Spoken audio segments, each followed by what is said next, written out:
5 months old, and she's just absolutely beautiful. We love her. Now, Malaika means what in Malaika means angel in Swahili. In Swahili. Well, I'll tell you, we had dinner with her last night, and she really is an angel.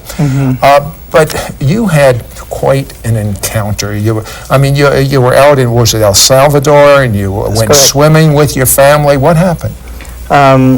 My sister and I, we got in a tide. There was a hole, and a wave passed, and then we never touched the bottom again.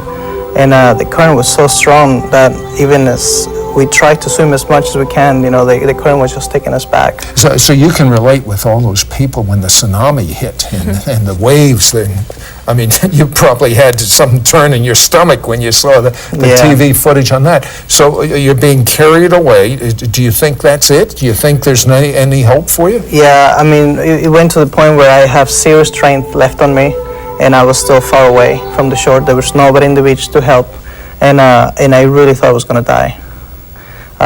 In that moment, I saw like a screen in front of me, where I saw actually my life. I saw, since I was a little kid, and I saw the kindness of God in different situations, just how He helped me through different things. And I even saw the things that I was ashamed of, things that I never told anybody. And so I really thought, I'm dying here, and God is giving me a chance to die well. And so, after that happened, I saw that my father, and I will look up again, and I will look at his eyes, and the same thing will happen, where I will be filled with this like overwhelming feeling of his desire that I will come to. It reminds me in the Bible of Peter walking on water. He did fine when he was followed the word, but the minute he got his eyes on the waves, he would start sinking. That's what was going on with you. The minute you got your eyes off of God. Sounds similar. Yeah, and this happened like 5 times. As the water was messy. As I tried to swim, the strength would leave completely my body, and so it happened like about 5 times, and until I finally was able to reach His hand. What change did this cause in your life? Well, I believe that something happened there, because I was, even that I thought I was really going to die, and there was a hope in my heart that God will give me a second chance. Because, I tried to do all the things that are supposed to be right to do, but I knew in my heart that I didn't live my life to the fullness. I knew that I didn't completely surrender my life to God. But most people haven't surrendered their life. Yeah. But you knew. I knew, and I knew, that was a point where I thought I was going to die, and I just thought, what a waste. I didn't really live the life that I could have lived. And so from that day, there was something that started dying in me, where I decided to start dying to myself and really living for Him. It's been a journey of that, but that day really marked. So how did you get from there to the United States to meet Jennifer? Did you meet in the U.S.? Yes. Okay, so how did you get there? Well, actually, I was living in Ecuador. My parents were missionaries in Ecuador, and a prophet came to Ecuador, and he had a dream about me the day before we met. And so he told me that... Had he met you before? No, he's never met me before, and he said, I had a dream about you, and you have an invitation to come to Kansas City. And so he Did you have the money to come to Kansas City? I have the money to pay for the ticket, but nothing else. And pretty much the Lord told him that He was supposed to take care of me and just make everything happen for me to be able to come and live there. So that's how I came to the United States. Now, Jennifer, that's quite a story. Number one, he should have been dead. Number two, he should not have come to America. And so how did you two connect? We actually, we met at a conference several years after that in Shreveport, Louisiana. He was there ministering with White Dove Ministries, and I had come to do the children's ministry, and we met. And I was very glad. Now, how did you know that this was the right one, or God might have someone better for you? Well, at first, I was quite frightened because of my previous experience, and I just said, okay, God, I've got to know that this is you. And so after just a time of just praying and seeking the Lord, He continued to put peace in my heart and just actually said, because I kept telling the Lord, I want you to give me a sign, show me that this is the one. And he said, I'm not going to give you a sign. And he said, he will bring you closer to me if you choose him, but I want you have to choose love. What's the choice of your heart? And I never really thought that God would do that. I always kind of wanted him to command me to marry somebody, but because I didn't trust myself. But the way God worked it out, it was just so precious, and just to see actually in the end his best thing for me, but in the midst of it letting me choose love and romance, and so it was quite special. We now return to It's Supernatural. Sid Roth here with Jennifer and Jonathan Toledo. And Jonathan, tell me about that Down syndrome child. Well, we were in Puerto Rico with my friend Sean, and after a meeting, we were done, ready to leave. This mother came with a little girl, probably like about 6 years old, and she was Down syndrome, and she said, "Would you pray for my daughter?" And at the moment, I was thinking, I don't even know if I have the faith for this, and I was asking God, I say, "But I know that you care for this little girl," and so we prayed for her. And we didn't know anything at the moment, but later on we got a picture on the mail, and we got a letter from this mother and saying that her girl has been completely healed after we prayed from her from all the mental problems, and that her face has been changing. And so she sent us the picture with the girl completely transformed. So she was completely normal. She didn't have any of the. We didn't recognize the little girl, any of the features that she had before. I envy the two of you working with young children, because young children, they as you know, they have the faith. You were telling me about going into the local schools with children and them just prophesying. Tell me about that. Well, we teach kids very simply how to hear God's voice. Sometimes we hear the word prophecy and we think it's this big mystical thing out there, but it's just simply hearing God's voice. And all of us as his sheep should hear his voice.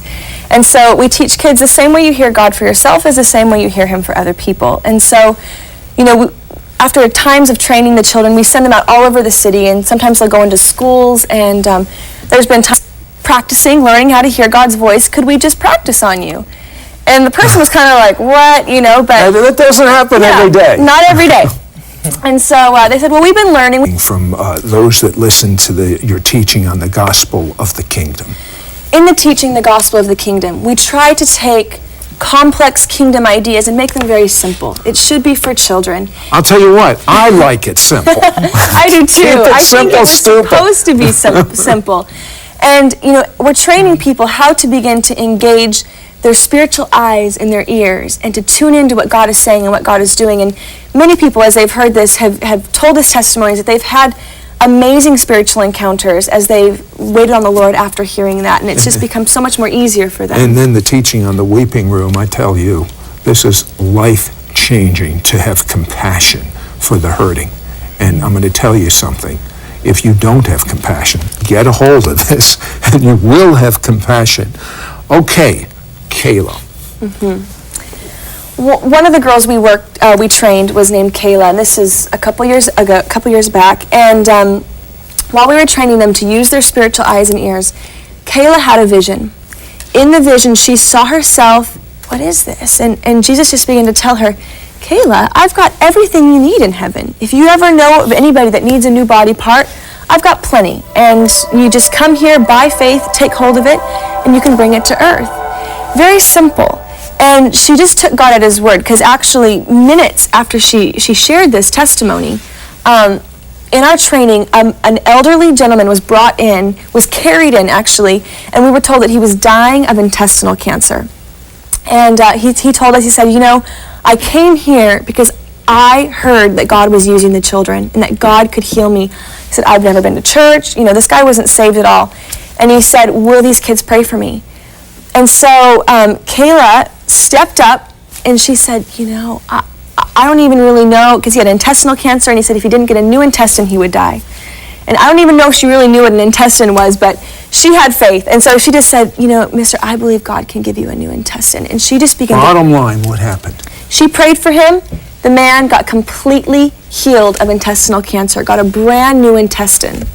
Now, doesn't this blow your mind a little bit? Come on now, you've seen so many things, but this is, I mean, there are people watching us, and Sid, you've just gone too far. You saw this with your eyes? I saw this with my own eyes. This is the God we serve. He is alive. He does miracles.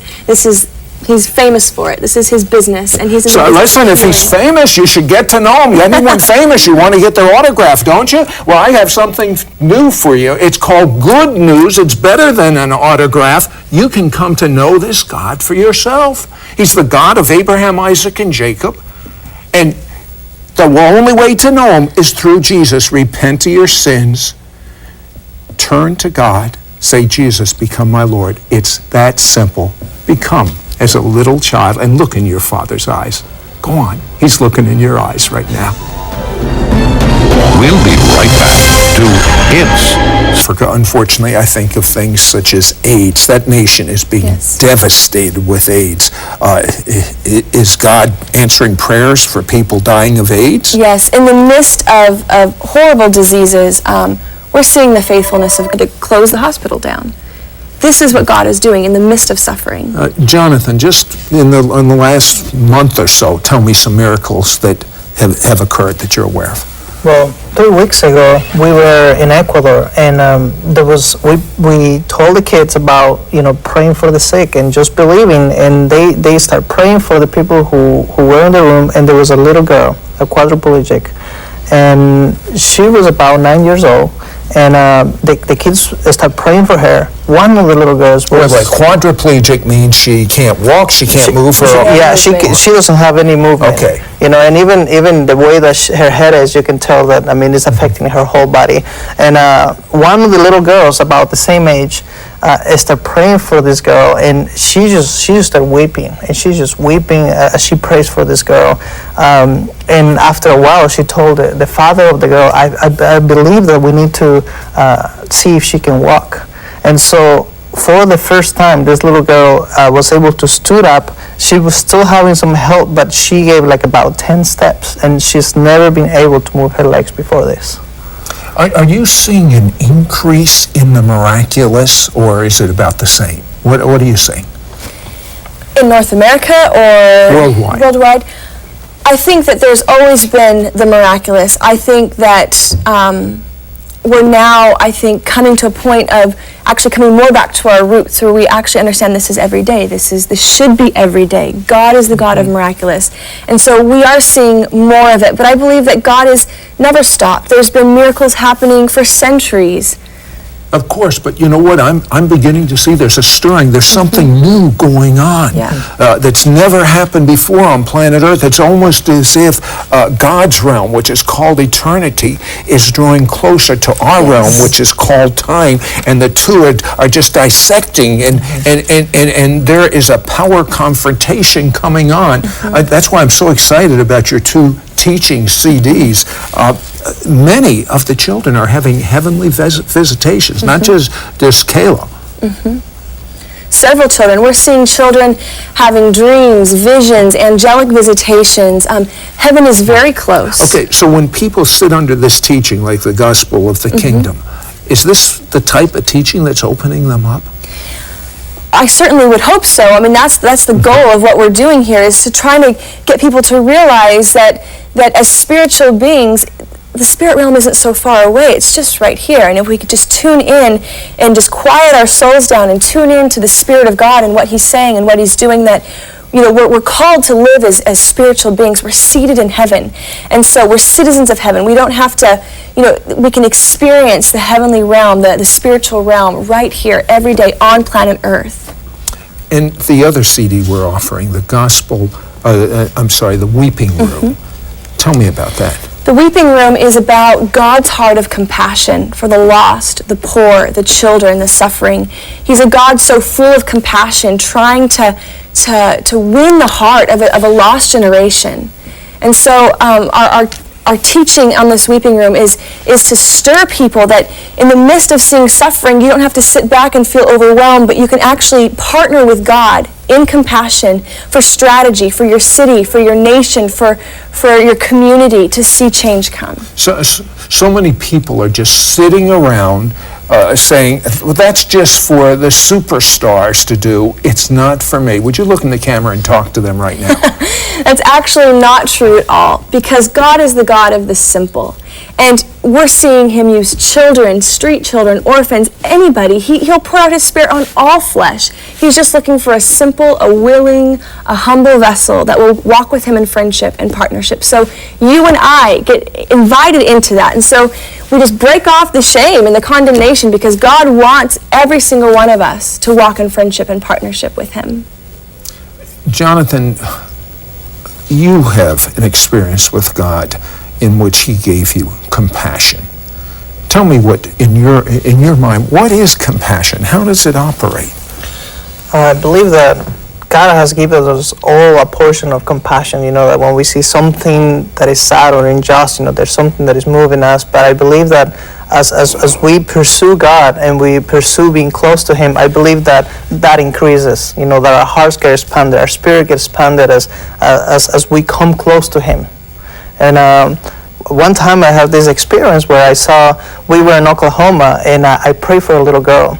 And the father told me that she was mentally ill, and she looked normal. And she was actually a beautiful 5-year-old. And so she sat on my lap, and she was just staring at me because she didn't know what I was going to do. And so I started praying for her, and I was starting getting, I felt this overwhelmed feeling of, God, as a father, how can you resist to heal this little girl? And, in that point, I felt like if my spirit went higher, and I was able to hear better, and the father was saying, I can't resist this little girl. I've been waiting for somebody to pray for her. And so I prayed for her. I didn't know at that moment what happened, but 3 months later, the mother reported that she was completely well, that she was completely restored after that, and she was taken from a special school to a normal school, and she was already on level with the other kids.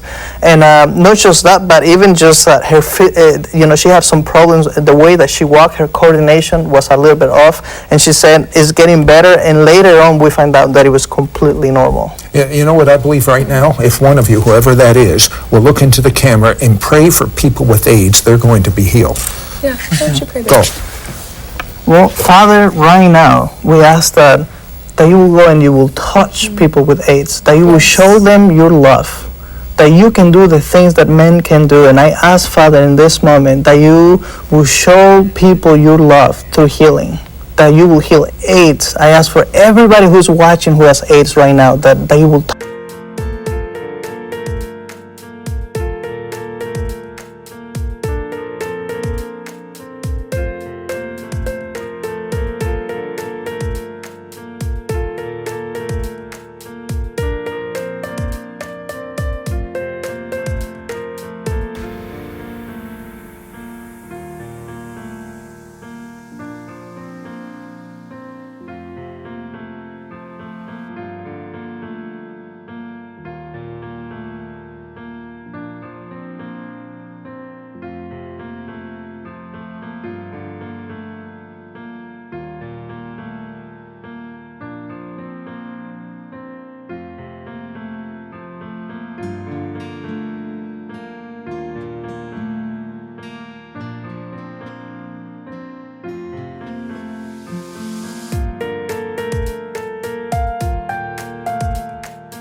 touch them with your power. In Jesus' name. And some of you might say, that's just really simple. Well, if God is doing it, of course it is simple.